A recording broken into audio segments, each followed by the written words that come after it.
కంచి కామకోటి పీఠం వారి శ్రీ చంద్రశేఖరేంద్ర సరస్వతి విశ్వ మహావిద్యాలయం ఇంటర్ మార్క్స్ ఆధారంగా స్కాలర్షిప్తో కూడిన అడ్మిషన్లు.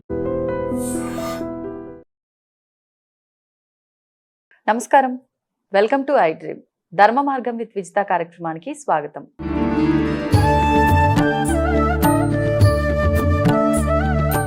నమస్కారం అండి. శ్రీమాత్రే నమః. మనకి మే 16వ తారీఖు అమావాస్య, ఆ రోజే శని జయంతి కూడా ఉంది అని చెప్పి అంటున్నారు. మరి శని భగవానుడు అనగానే ప్రతి ఒక్కరిలో కూడా ఏలినాటి శని అని, అర్ధాష్టమ శని అని, అష్టమ శని అని, అంటే ఏదో రకంగా శని పీరియడ్ నడుస్తుందేమో, అంటే వాళ్ళకి నిజంగా జాతకంలో ఉందో లేదో తెలియకపోయినా ఏ కష్టం వచ్చినా కూడా మాకు ఇది నడుస్తున్నట్టుంది శని దశ, అందుకనే మేము ఇబ్బంది పడుతున్నాము, మరి దీని నుంచి మేము ఎలా బయటపడతామనే ఆలోచన ప్రతి ఒక్కరిలో ఉంటుంది. అటువంటి వారు ఈ రోజున ఏమన్నా ఉపయోగించుకునే అవకాశం ఉందంటారా? తప్పకుండా అమ్మ. శనివారం రోజున అందులో అమావాస్య రావటం, అదే రోజు శని జయంతి కూడా రావటం చాలా విశేషప్రదమైనటువంటి పవిత్రమైనటువంటి రోజు.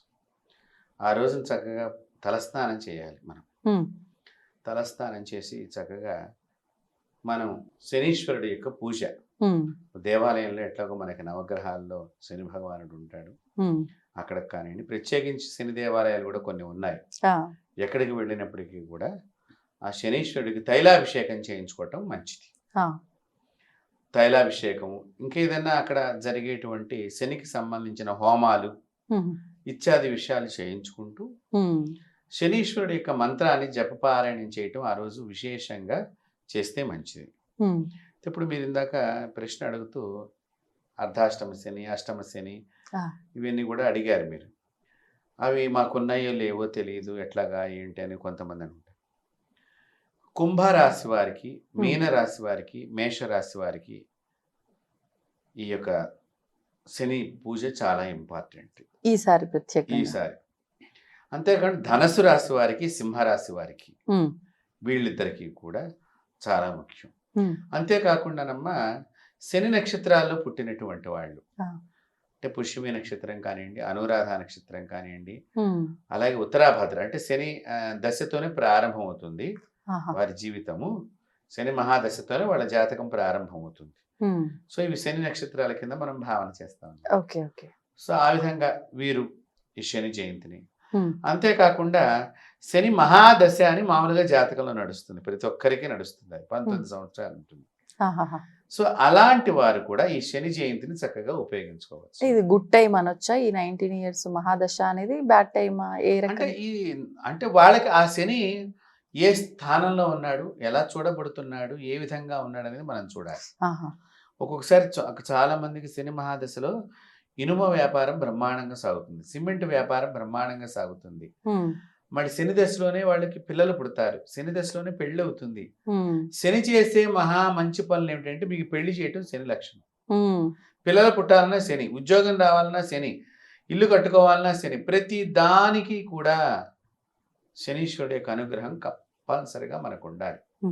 అంతేకాకుండా ఈ శని జయంతి రోజున మీరు అన్నట్టుగా రేపు 16వ తారీఖు వస్తుంది శనివారం రోజున, ఆ శనివారం రోజున వీళ్ళు తలస్నానం చేసి పొద్దున్నే చక్కగా దేవాలయానికి వెళ్ళి శ్రీ శనీశ్వరాయ నమః అనేటువంటి నామమంత్రాన్ని అక్కడ కనీసం ఒక 108 సార్లు చొప్పున జపం చేసుకోవటము, లేకపోతే నీలాంజన సమాభాసం రవిపుత్రం యమాగ్రజం ఛాయా మార్తాండ సంభూతం తం నమామి శనైశ్వరం అనేటువంటి వేదవ్యాసుల వారు రచన చేసినటువంటి మహామంత్రాన్ని జపం చేయటము, లేదా కోణస్థో పింగళో అని దశరథ మహారాజు శని ప్రోక్తం అని చెప్పేసి మన దశరథ మహారాజు వారు శనిని ప్రార్థన చేశారట. ఆయనకి జాతకరీత్యా వాళ్ళ రాజ్యంలో శని 22 సంవత్సరాలు 21 సంవత్సరాలు ఏదో బాగా తీవ్రంగా వస్తున్నాడని సిద్ధాంతం చెప్పారట.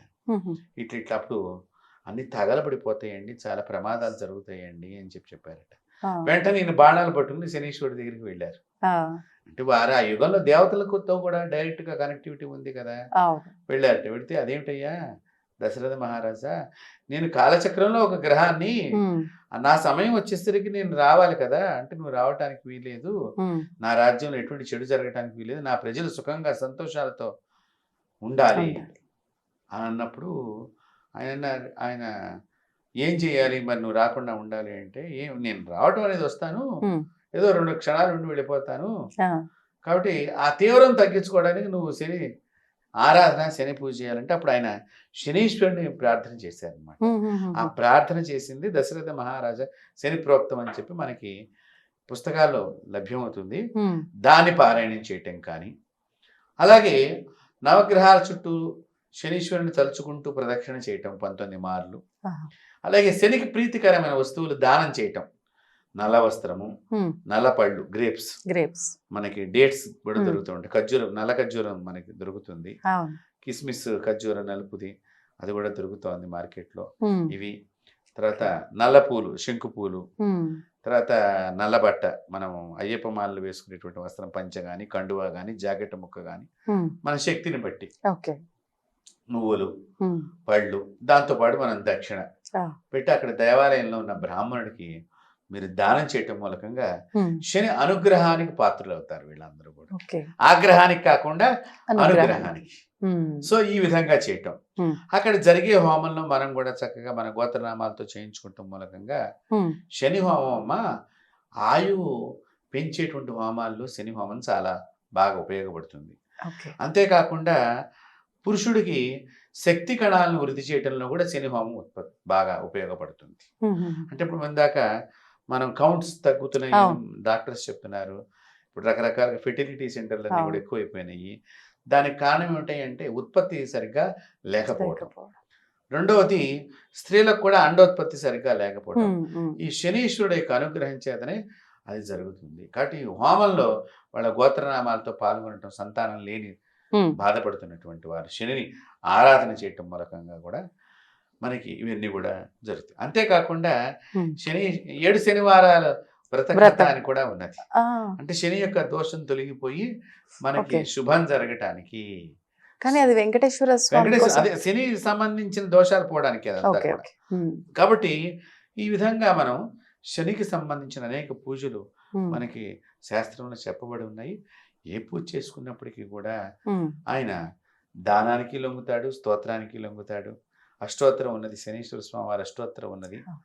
కాబట్టి ఇంకా మనకి శనీశ్వరుడు తొందరగా మనకి అనుగ్రహించాలి అంటే పేదవారికి అన్నదానం చేయాలి. పేదలకి, నిజంగా ఆకలితో అలమటిస్తున్నటువంటి వారికి అన్నదానం చేయాలి. లేదా ఏదైనా దేవాలయంలో నిత్యము దీపారాధన చేయడానికి ఎవరైతే నువ్వుల నూనె ఏదైతే ఉందో ఆ దీపానికి కావాల్సిన దేవాలయాల్లో మీరు మీకు తోచిన ఒక డబ్బా ఇవ్వగలిగితే, ఏదో నేను ఒక డబ్బా కొనివ్వగలను, లేదు నేను 10 డబ్బాలు కొనివ్వగలను, లేదు నేను ఒక 10 కేజీలు కొనివ్వగలను, ఎవరి శక్తి స్తోమతను బట్టి. ఈ దీపం వెలిగే దానిలో గనక ఈ తైలం, మీరు కొన్న తైలం పెడితే గనక భగవంతుడి యొక్క ఆలయంలో వెలిగి భగవత్ శక్తికి ఇది ప్రాధాన్యత పొందుతుంది. కాబట్టి నీ ఇంటి దీపం ఆరిపోకుండా ఆ శనీశ్వరుడు చూస్తాడు. ఏ ఆలయంలో అయినా ఇవ్వచ్చు, ఎక్కడైనా ఆలయంలో ఇవ్వచ్చు. నిత్య దీపం జరిగేటువంటి ఆలయాలే కాకుండా దీపం వెలగని దేవాలయంలో దీపం కూడా వెలిగించవచ్చు నువ్వు. దానివల్ల కూడా దేవాలయంలో ఇది నువ్వుల నూనెని ఇవ్వటం మూలకంగా చాలా ఉపయుక్తమవుతుంది. అంతేకాకుండా అమ్మా, ఈ శనికి నైవేద్యం మనం ఏం చెయ్యాలి అంటే, మామూలుగా మనం ద్రాక్ష పళ్ళు నైవేద్యం చేస్తాం, పెట్టవచ్చు. అలాగే బెల్లం, గుడము నైవేద్యం చేయవచ్చు. బెల్లం ముక్క కాస్త గడ్డ తీసుకొచ్చి ఆయనకి నైవేద్యం చేయటం, ఓ చిన్న వస్త్రం ఆయనకి సమర్పణ చేయటం, దీని ద్వారా కూడా కొన్ని దోషాలు తొలగిపోతాయి. నువ్వులతోనే ఆయనకి అర్చన. ఓం శనీశ్వరాయ నమః, ఓం మందేశ్వరాయ నమః, ఓం ఛాయాపుత్రాయ నమః అంటూ మనం ఆయన పూజ చేస్తూ ఈ యొక్క నువ్వులను గనక పూజకు ఉపయోగించుకున్నట్లయితే కూడా కొంతవరకు శని యొక్క దోష పరిహారం అవుతుంది. ఏదేమైనప్పటికీ కూడా శని జయంతిని మన వీక్షకులందరూ కూడా 16వ తారీఖు వస్తుంది, సద్వినియోగం చేసుకోండి. అందున ఈ పూజ అంతా అయిపోయిన తర్వాత అమ్మ, మీ పితృదేవతల పేరు మీదుగా అన్నదానం చేయటం మూలకంగా శని బాగా సంతుష్టుడవుతాడు. అమావాస్య రోజున కూడా ఇక్కడ పితృదేవతలకు ఇష్టమైన రోజు అమావాస్య. కాబట్టి ఈ పితృదేవతలను కూడా, అందులో వైశాఖ మాసంలో బహుళ అమావాస్య చాలా శక్తివంతమైనటువంటి అమావాస్య. అంటే ఆ అమావాస్య రోజున మీరు చక్కగా మీ పెద్దలను తలుచుకుని మామిడి పళ్ళు దానం చేయటం మూలకంగా శని బాధ తొలగిపోతుంది. ఎలాగ ఇప్పుడు సీజన్ మామిడి పళ్ళు మీ పెద్దల ఫోటో దగ్గర నైవేద్యం చేసి అవి దానం చెయ్యాలమ్మా. ఇప్పటికీ కొంతమందికి ఆచారం ఉంది, ఒక 2 పళ్ళన్నా బ్రాహ్మణకి ఇవ్వకుండా వాళ్ళ ఇంట్లో మామిడి పండు ముట్టుకోరు, అంటే దానం చేయకుండా ముట్టుకోరు అనమాట.